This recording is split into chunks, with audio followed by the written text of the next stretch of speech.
Hello and welcome to the EWI Technology Podcast. My name is Max Ceron and I am here in the wonderful Columbus location of EWI in Ohio. Today we are going to be running through a number of topics on these podcasts of various natures, and they're going to be super interesting. Our first guest here is Joshua James. Welcome to the show. Thank you very much, Max. Thank you for letting me into EWI. This is like a classified location. Of course, you're very welcome anytime. Yeah. So what's your role here? What is it that you do here at EWI? My technical capacity, I guess, is as a senior technology leader for what is called our Corrosion and Environmental Testing Group. EWI is kind of vertically aligned in the technicals, and so there's a series of usually technicians and engineers that all are trying to charge towards the initiatives and the vision and strategy set by the research leaders and the senior technology leaders. So you have, I just want to understand the layers, right? So you have a layer of people that kind of decide what are the main sort of focus points, and then you have to put a team together to kind of try to pull that out and find projects in it, or do the projects come to you already kind of built? Yeah, it's kind of all of those things. So the teams are pretty well set. So the group of folks that I have in the CET team, the Corrosion Environmental Testing team, they're always a part of that group. You may borrow some expertise from other groups, but typically folks are focused on one set of issues around either an industry or a technical challenge. I think projects are built a number of ways. You can just get kind of cold call business development sorts of leads, and sometimes those turn into projects. Best way is usually to do good work the first time, and then you get follow-on work the second time. Yeah. We're pretty proactive about getting out and trying to publish and appear at different conferences and technical society meetings and that sort of thing. So that's a good way to network and let people know what you're up to. Now, when you talk about corrosion, environmental, and testing, those are kind of three branches within themselves, right? So let's walk through them. The first part being corrosion. Yeah. So what would a corrosion specialist or someone who's researching in the corrosion field be looking at? Yeah, so corrosion, typically we're talking about metals. Sometimes you'll see corrosion in reference to degradation of other materials, ceramics and polymers and such. But the vast majority of corrosion conversation goes around metals as a material class. Yeah.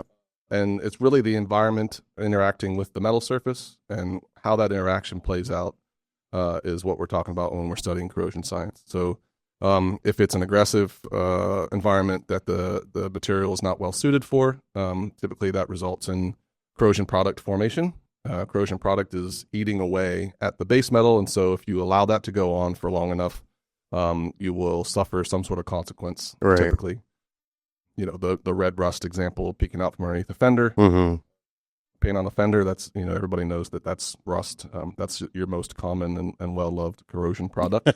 There are materials, though, that are built to resist environmental degradation, and those... Like stainless steels, for instance. Yeah. So the stainless steel is a great example.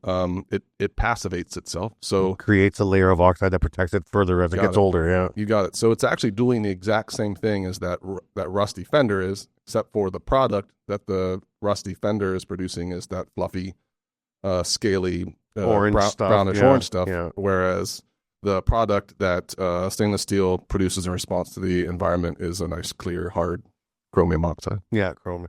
Now, for what about wearable? Like, if you like contact corrosion, is that in the same world? So, like, if you have, we're using the same example, iron and stainless, is the iron can wear into the stainless by introducing, contaminants. Is that also part of the corrosion world, or is that a separate theme altogether? It's definitely part of the corrosion world. It starts to bust down into different mechanisms. So, environmental ambient corrosion is pretty well documented.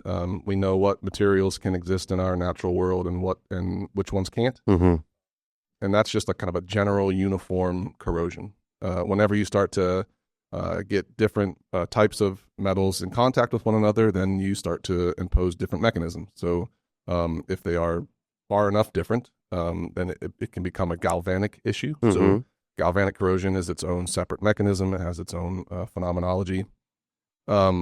there are certain types of localized corrosion that can be induced by the assembly of different pieces and parts together. How they react with each other. Yeah. So there's a localized version of corrosion called crevice corrosion. So if you think about the mated surface between a flange and a washer, or the underside of a bolt head and a washer, or whatever it's being bolted down to, those little tiny gaps are often not perfectly sealed up. Right. And when solution from your environment can get in there, it gets trapped in there, it becomes really, really aggressive. And so those corrosion rates go kind of through the roof as compared to just the natural aging. Like a tree root breaking through cement. It might not seem like much, but eventually it can lift that whole parking lot up, right? Yeah, that's right. Yeah, that's a good analogy. Yeah. Now, what about the environmental part of the CET world? Yeah, so it's a little bit of a tricky word combination, because it's corrosion and environmental testing. So, okay, I see. Yeah, so environmental testing now, it is a broader category. It's kind of like squares and rectangles. So the environment doesn't necessarily have to be corrosive for it to have an effect on the material performance. So corrosion is my background's in corrosion science. It's what my graduate degree focus was in. But environmental testing includes things that are not necessarily specifically targeting a corrosion process.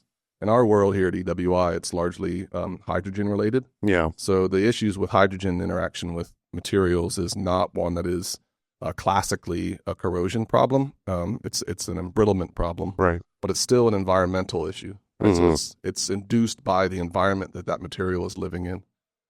Similarly, like polymers, for instance, can degrade by various ways. UV exposure. UV was a big one, yeah. That sort of thing. That's not a corrosion problem necessarily, but it's an environmental issue. So when we say environment in this context, we're talking about the environment the material is living in, and less about like sustainability sorts of context. Right. Okay. So the ambient environment and how it reacts to whatever you're working with. That's exactly right. The surface environment. So when you're looking at all these different materials, you're not just looking at just metals and its alloys. You're also having to look at gases, liquids, all the environmental pieces, even like you said, UV light, heat sources, and how they mix and interact. As you start to work on this, I think of hydrogen as an example. We kind of have always known that hydrogen in other forms, whether with water or with other elements, creates problems with welding, let's say, for example.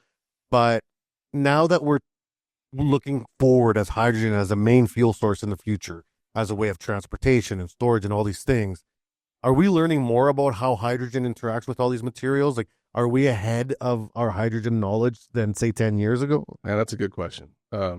It's actually the root of that's a really great question, because the short answer is no. Yeah. But we're thinking about hydrogen in a much different way. That's right.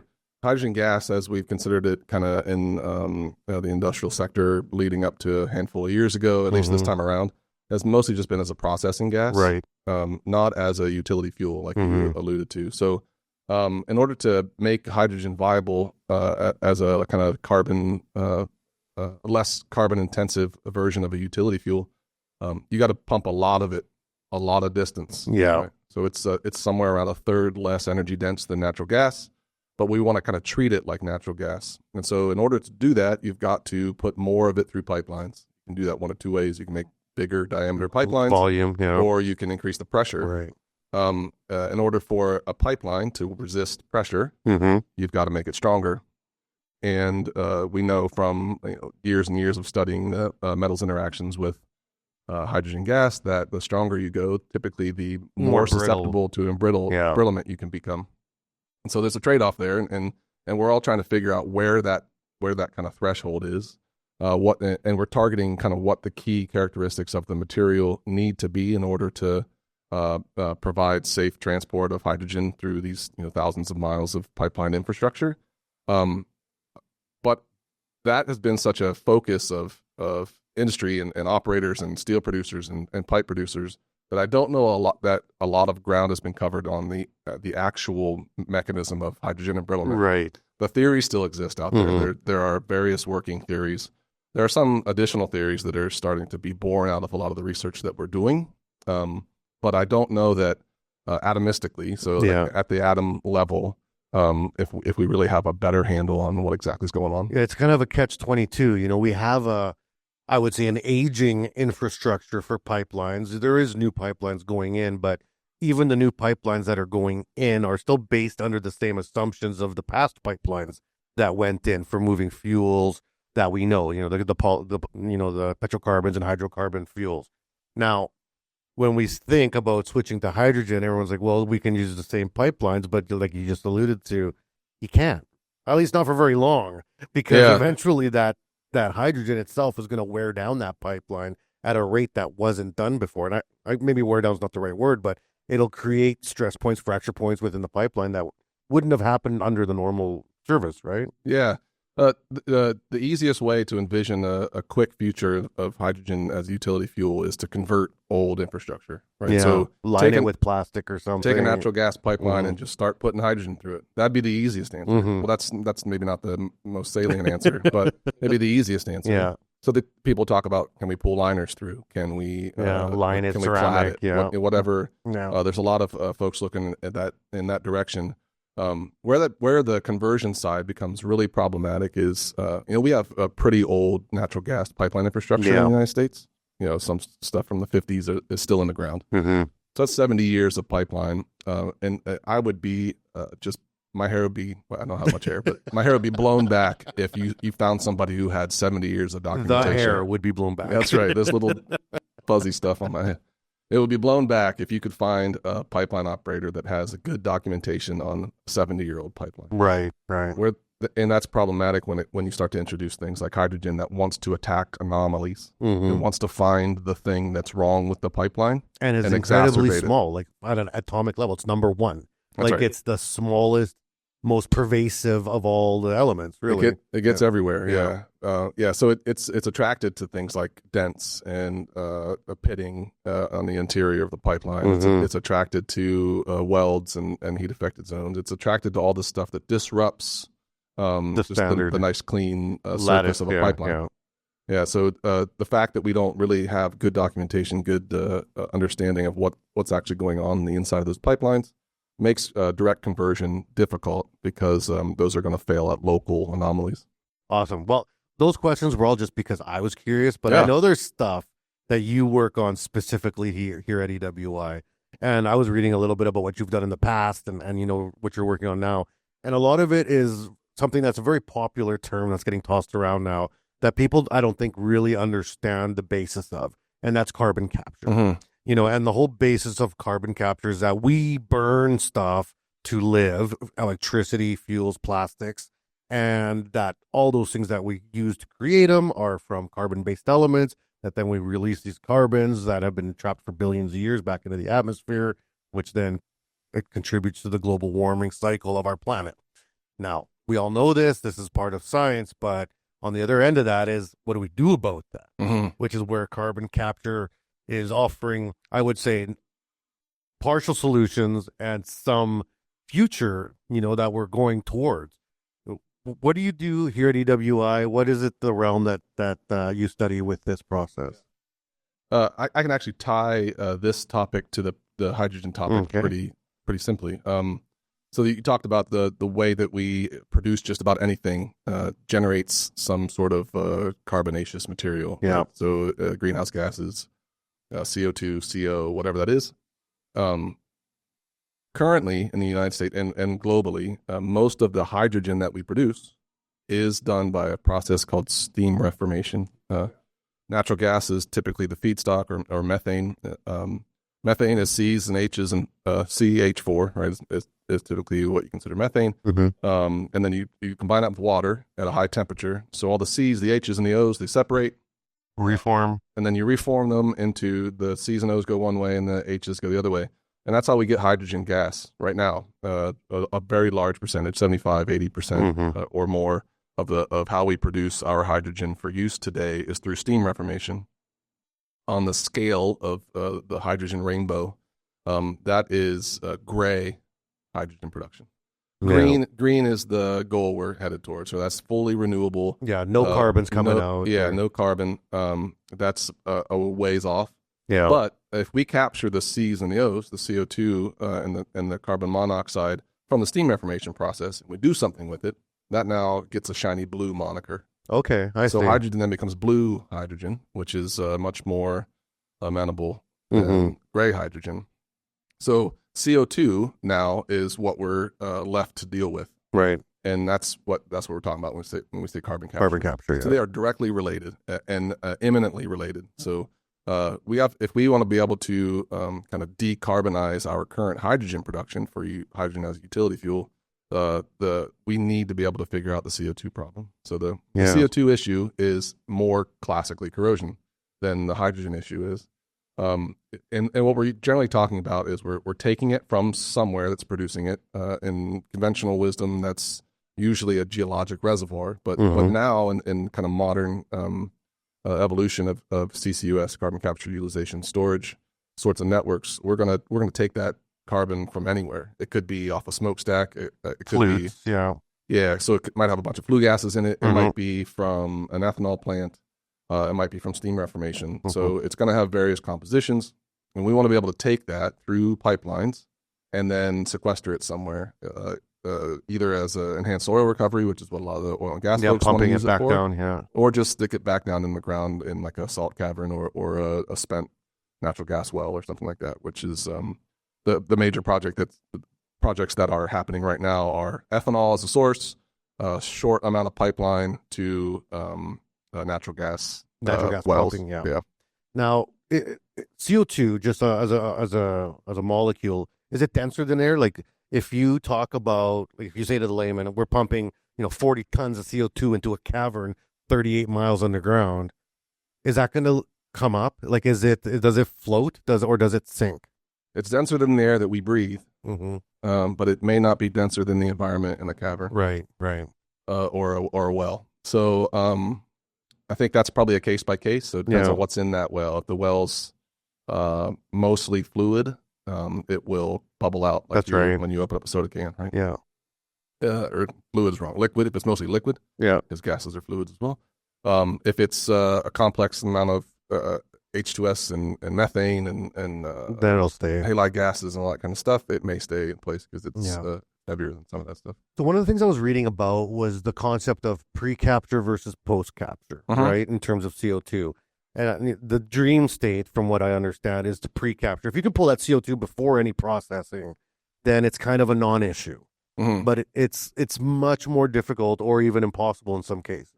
Whereas the post-capture is you want to capture it as close to the point of production as possible before it diffuses into the environment, with the worst case scenario being trying to pull CO2 just out of the air, which, technically we could throw balloons up into the sky and just pull air down and try to cleanse it, which obviously is not going to be affordable or realistic. But, in your work, where are you focusing in that? Yeah, so that version is called direct air capture. And then usually the pre and post is in reference to a combustion process. Yeah. Right. So an example of a pre-combustion process would be fermentation. So ethanol plant, like I just cited before.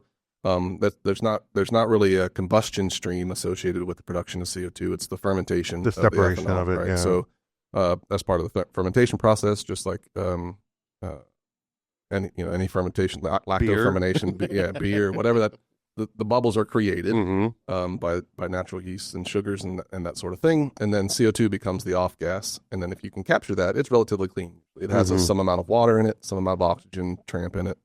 But as far as cleanliness, at least in the way that we talk about it, it's relatively pure, and it's the impurities that become the problem. Right. And so impurities are introduced in a post-combustion process where you're generating the nasties that are NOx and SOx. So NO2, NO, generally NO2, sulfur, SO2, H2S, CO, some amount of hydrogen is probably there. There's the big question of how much hydrogen can you put in CO2 before it becomes a hydrogen problem. So there's all of these impurities complex the issue considerably. And every time you add a new impurity to the recipe, it multiplies the issue. It doesn't just add to it. So because each one of those impurities can react amongst themselves and change the composition yet again. Right. So the post-combustion world is the most difficult to wrangle. just because And probably the biggest producers of CO2 right now, I would it's say. the biggest opportunity Right. to capture CO2 and Yeah. really make a difference, right? So, that's where we spend most of our time. I'd say early on we were concentrated on really the foundational understanding of material interaction with CO2 and various amounts of water. So that's kind of the first stage. Mhm. Water has a solubility limit in CO2 as a carrier. People want to be able to move CO2 around in what's known as the dense phase. So there's a kind of a phase of CO2 between air for gas and liquid. and when you liquefy it, Mhm. it's what's called a dense phase, and then there's a kind of a slightly different version of that called supercritical. But the dense phase, it doesn't provide quite as much drag on a pipeline as a liquid would, but it's much, much more dense than the gaseous phase. Okay. So it's Yeah. kind of like the medium ground that satisfies. We can call it an everybody. angry gas. It's angry gas. Yeah. Yeah, it's very.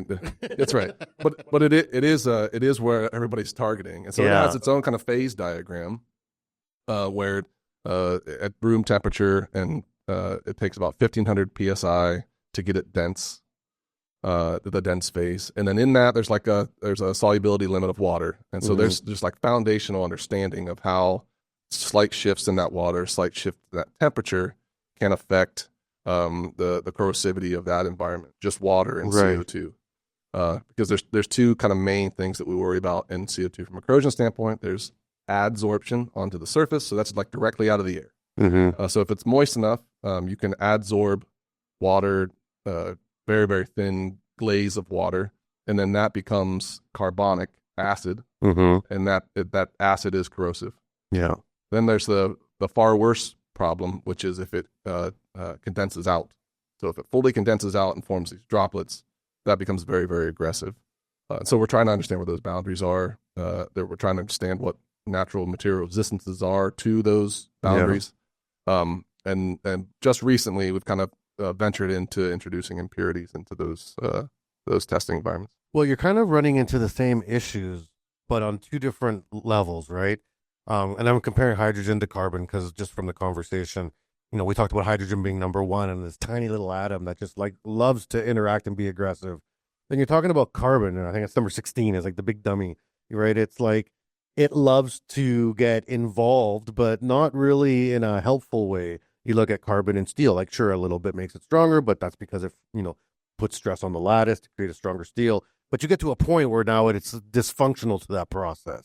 When you look at it in terms of a gas, you have a happy carbon up until a point, and then it starts to react with its environments, with the water in itself, with the pipe in itself, because it also will add to embrittlement or hardness of materials and steels. And, how do you start mitigating these risks? Because I feel like every time you peel a layer back of discovery, you open up another layer of issues. We're a carbon-based planet. It's everywhere, right? Yeah, I mean, it is certainly challenging. That's the challenge that we've agreed to undertake. Mhm. That's why people That pays the bills. That's right. That's why people pay us to support laboratory work. Yeah. I think maybe one distinction is that hydrogen atomistically does a very different thing than CO2. So we're not in the gas phase, especially. We're not worried about CO2 being reacting and creating carbon under most of the operating conditions that we're concerned with. So as far as like the carbon getting into the steel from a CO2 process, that's not really on our bucket, our list of worries. But the reactivity of what's traveling with the CO2 and the reactivity of CO2 with water now becomes a classical corrosion issue. So we're really targeting corrosion processes versus like embrittlement and diffusion processes like you have to worry about with hydrogen. So whenever we start to think about the diversity of issues, I think that's something that the entire industry struggles with, and there's a lot of there's certainly research out there that's covering that. A lot of branches, right? And there's spokes that are focused on like one section of it, and they've carved that out for themselves, and that's great. I think the issue that a lot of operators and designers are having is like we need all the answers now, or we need some amount of answer that gets us to a confidence level that we can say, yeah, we're going to build this and it's going to last for 30 years. Right. And nobody has that confidence. Yeah. because the problems are too diverse. And there's a lot of pressure on governments, right, to be like, we need to find answers for these problems, and we need to find, we want to hit these accords. We want to be a part of the global network of solutions. And that puts a lot of pressure on research to say, well, what's going on? The money's going in. Where's the answers? That's right. Yeah, the pressures are there from a regulatory standpoint, for sure. And ultimately, that's, however we feel about regulation, ultimately, that's how it's going to have to come down. That's right. Somebody's going to have to put it on paper and says, let's get there. Thou shalt do this before you start putting CO2 before you're through your pipelines or into a well or whatever it is. And it's worth noting that those are separate issues. So the materials concerns that people have whenever they're injecting CO2 into a well are very different than the materials concerns that people have when they're building pipelines for CO2. Are very different yet again from people who are capturing CO2 directly off of smokestacks or whatever. Right. So, not to further convolute the issue, but that's now threefold. what we just kind of hinted. Yeah. on. When someone said, "Hey, just look at this," it's like, okay, look at what? There's a lot. Right? That's right. And so ultimately, I think we're focused mostly on the transmission and the injection side of things. On the injection side of things, people are usually pretty sure about what the composition is that they're going to put into the ground. Put it going down, right? And in so much as they are willing to invest in higher grade material, so chromium, higher chromium stainless steels, right? 13 chrome all the way up to 25 chrome, depending on what your environment is. That's not viable for thousands of miles of pipeline. No, right? No. So you can't pay. Maybe not viable yet. Yeah, that's right. You can't pay $450 a foot for 25 chrome pipeline. And who's going to weld it? And That's the right. process with the development and building it, right? Exactly right. So if we focus most of our attention on the transmission side, because if you can't get through a pipeline, who cares? Yeah. Game's over, right? Yeah. So that's where we focus a lot of our attention, and we're working with steel producers and pipe producers to understand like how to control their welds a little better so their heat affected zones don't coarsen and then become attack points for corrosion processes. But ultimately, it's going to be an operational limit issue. Somebody's going to have to say, we will take this amount of grossness in your CO2 and no more. Right? That's the envelope. That's the world of research that we can't even do that with sugar in our cereal. We're talking about doing it on a global scale. How do you tackle that? Yeah, it's I don't know. Yeah, that's tricky. I'd love to be the smartest guy in the room and say, I got all the answers right now. But you start. Yeah, you got to start somewhere. You got to start. So you get labs together. We're actually trying to team up with some labs to be able to take on bigger chunks of the matrix. Oh, awesome. And so I think that leveraging research is certainly going to be an important part of it. Getting some operators and some producers and designers who are interested in the actual research side of things and not just saying, hey, I want my answer right now so I can start building, I think it is key to all of this. Everybody has to have some amount of kind of academic research-oriented investment in it, right? In order for any sort of meaningful bite to be taken out of the issue. But just coming back to it, it's going to have to be regulatory or the operators are going to have to say, these are my limits. Where that becomes even further complicated is that this pipeline network is not going to be just like one pipeline from a source to a sequestration site. No, there's competing players within that industry, and it's gonna start to look like a natural gas network. Yeah, it's going to have feeder branches coming from the sources that are going to dump into a trunk line, that's going to dump into a common carrier, and then parsed out through distributors. Yeah, that's right. Not to mention all the other sort of concern that's non-pipe related. But we have the issue of compounding compositions at that point, right? So if you have one composition that's coming from a steel plant and one that's coming from a refinery and one that's coming from a bioreactor somewhere, all of those, if you are trying to capitalize on the CO2 market, you're going to want to accept all of that through your trunk line. Yeah, and they're all going to be slightly different. And they're going to mix. And they're going to react. They're going to react whenever they mix. And so what you're putting in on the front end is going to be vastly different, potentially, than what you're getting on the out end. Right. And being able to regulate that all the way through that network is, just an absolute nightmare. Well, I think it's going to happen. I mean, historically, we've seen that we get to a point where we do make those decisions, and we kind of have to. We've had to do it with other products and other things that have found or invented throughout our history. I feel like this is a step. The issue is that we've been spoiled by fossil fuels for a few hundred years now, and they're very easy to access and they're very easy to use. Like, I mean, you can this is on a tangent, but I love history. I read about when the Spaniards first landed in Mexico, and there was actual lakes of oil. There was so much oil just bubbling out of the ground that there was actual like kilometer wide lakes of oil. And one of them had been struck by lightning and burnt for like 1,000 years. It was like big Aztec lore. And I think about the world then and how easily we were there and how it propelled us into the industrial age. And now we're at a point where we're saying, okay, that was awesome, but we got to watch it now because, number one, we're getting low-ish, right? That's arguable, but the damage that we're doing by releasing this stuff into the air is now getting to be serious, and we need to do something about it, right? Yes. You've hinted around the edges of some non-research, non-industrial issues that are kind of getting in the way of all this. I would love for there to be some common acceptance of the facts in front of us. I don't know that we live in a world that allows that. So what but it's true. Like we have to adjust somehow, and it can be incrementally. It doesn't have to be all at once. Absolutely. The best picture of our energy future is an all of the above. That's right. Solution, in my opinion. To go straight to stop producing oil, stop shipping natural gas.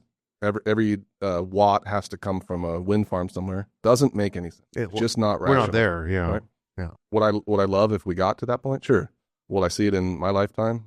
Probably not likely. Yeah. But I would love to see some incremental progress towards that. And if we have, there's obviously concerned bodies that are worried about not being able to make as much money off of typical oil and gas sort of endeavors. If you say we have to do this amount of our energy composition green or renewable or whatever, I get that. I mean, economy is economy, but really, if we can all just say, look, if we move a little bit in all of these other directions, there's plenty of money for you guys to get out of the ground. Yeah, there's plenty of oil still out there to get out of the ground. There's plenty of natural gas. We're finding new natural gas reservoirs all over the time, all over the place.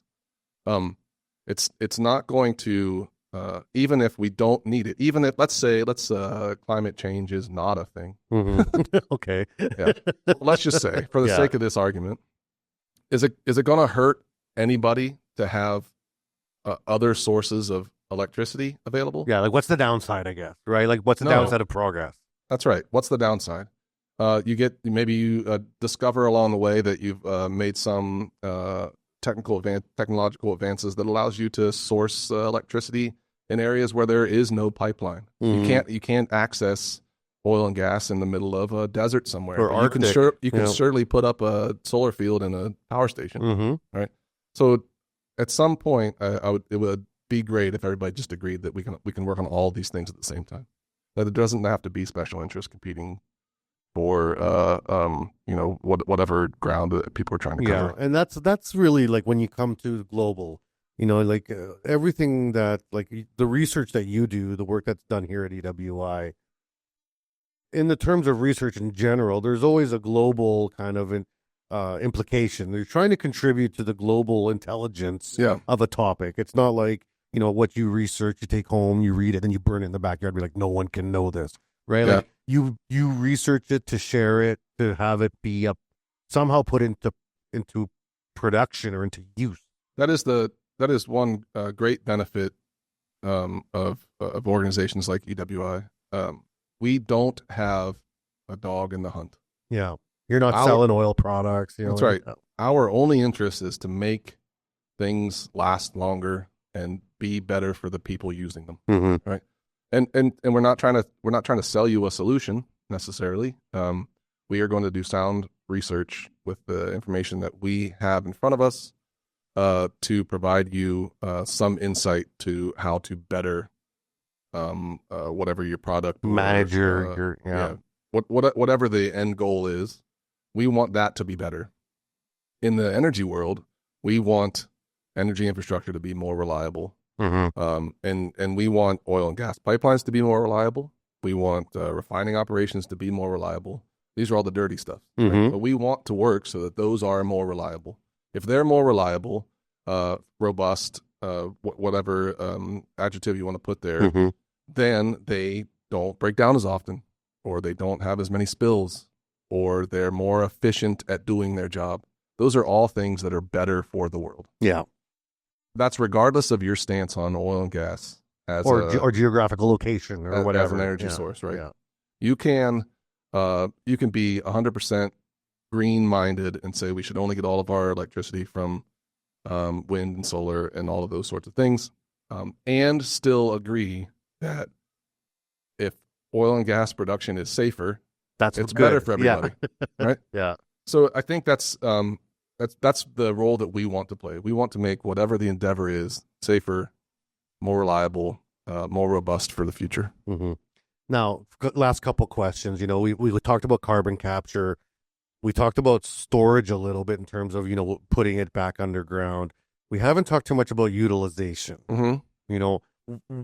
And this is something that even in my research in the last, week that I was getting ready for this podcast, I was like trying to find examples or, companies out there that are, leading the charge for utilization of captured CO2. And I don't see a lot of it out there. Yeah. I mean, what are the options to do with this product once you have captured it? Yeah, the U is kind of a late addition to the acronym, and it maybe should be a lowercase u. Yeah. I think typically what that refers to is, or has typically referred to, is enhanced oil recovery. Yeah. So that's kind of the oldest paradigm for carbon capture. Is you take CO2 out of a geologic reservoir, you pipe it directly to where you just try to pull as much oil out of a well or a reservoir. Coming low, yeah. Yep, and then you inject the CO2 in there to get more of that oil out, right? Mm-hmm. But that's utilization. So you're not really caring at that point about storing, and it's going to go back out. CO2. Yeah, you're worried about using it as a forceful mechanism to get more oil out of the bottom of that well. So that's like maybe the main example of the U. I've seen little pilot projects pop up every once in a while, like Coca-Cola, for instance, has a little pilot project where they are trying to understand what it would take to clean a stream of emitted CO2 enough to be able to make soda out of it. Okay. Right. Yeah, so yeah. that would be a U. Putting it back into products That's that right. are already terrible for us, but we're gonna. That's right. Yeah. The other version of that is, Sorry, Coke. yeah, not a paid sponsor. No. The other version of that is taking the CO2 and then doing something with it chemically or electrochemically to turn it into a different product. Right. That's kind of what I was reading about. Yeah. Yeah. So CO2, if you reduce CO2, I think it's a reduction process.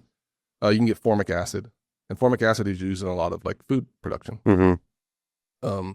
There's you can take CO2 and hydrogen, and you can make syngas, so synthesis gas that can lead to other combustible, burnable things. Fuels, yeah. So that's a utilization kind of track as well.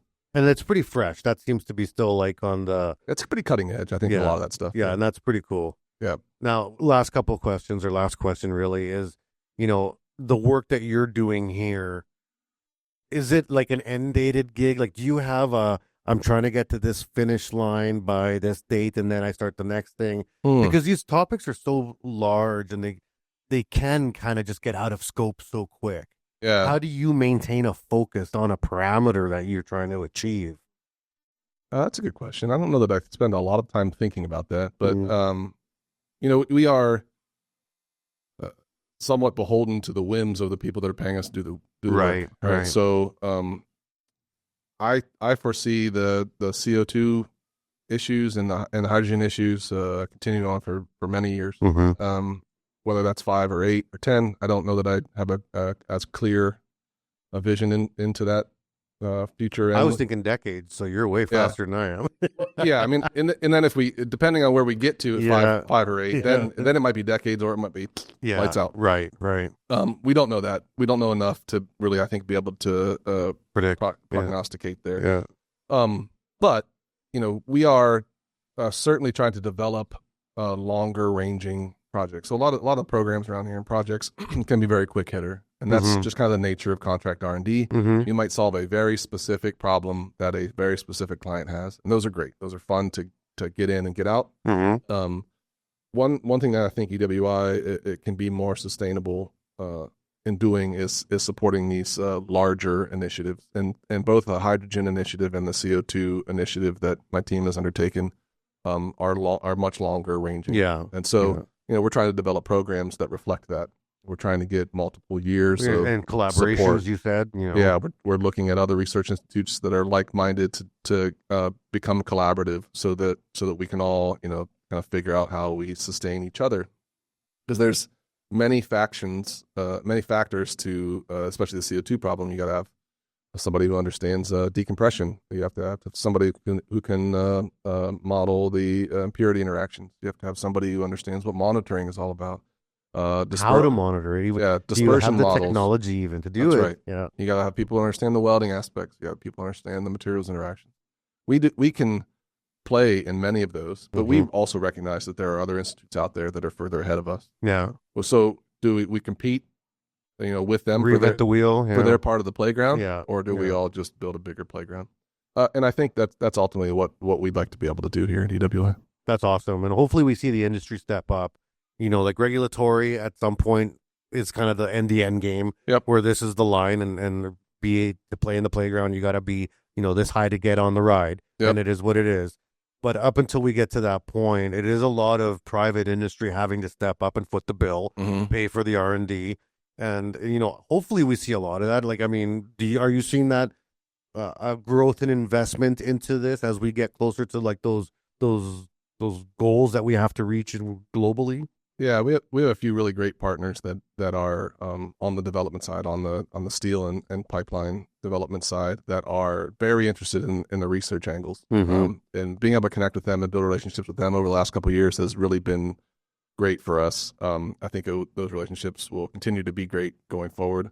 The fact of the matter is, not everybody thinks like they do, though. There are a lot of people kind of sitting around on their hands waiting for somebody else to figure out the problem. I think there was some opportunity. It moved a little bit slower than maybe is the best scenario for our current climate. But there was a possibility that we'd get some good DOE funding or government-backed funding, and it's just kind of been slow to roll out. It seems like this year is maybe going to release some calls for that sort of research. Yeah. And so that'll hopefully be good. That'll take some of the burden off of these individual manufacturers. And you could take contracts from anywhere in the world. Like, you're based here in the U.S., but if Australia calls tomorrow and say, hey, we want you to help work on this. Yeah, Australia's on the good list. Our security officer would say maybe not everywhere in the world. Oh, I see. I get it. Good to know. Yeah. Awesome, Josh. Well, is there anything you'd like to say about this topic? Kind of just, if someone's listening to this and they're trying to understand, as a piece of information that you could give to the public. Yeah. I mean, I think specifically in the CO2 world, and this is maybe true of every technical endeavor, but specifically in CO2 and transport of CO2, the problem is very wide-ranging. The challenges are vast, and it may seem simple. It may seem that we're just trying to get CO2 from here to there, and I would argue with anybody that it's not simple. Yeah. And it's important that I think we recognize first that it's not simple. As soon as we say, yes, we do have a big challenge ahead of us, then we can all maybe come together and realize that a lot of wheels have to be in motion at the same time for us to get anywhere. And for folks who are maybe not in the technical side of things and just happen to be listening to this for whatever reason, we're working on it. We're trying. People are out there trying. We're fighting the good fight. Good. Awesome. Well, thanks for being on the show, man. Today I had lots of fun. Yeah, I appreciate it. Awesome. And for all the people that are following along with these podcasts, like I said, we're here at EWI this week, and we're going to be doing lots of interviews. So if you love this topic and you love other topics out there, reach out to us, check out the other podcasts. And if you have any questions for anybody, you can always reach out to us at the EWI through our website or email us, and we can get back to you. So stay tuned for the next one.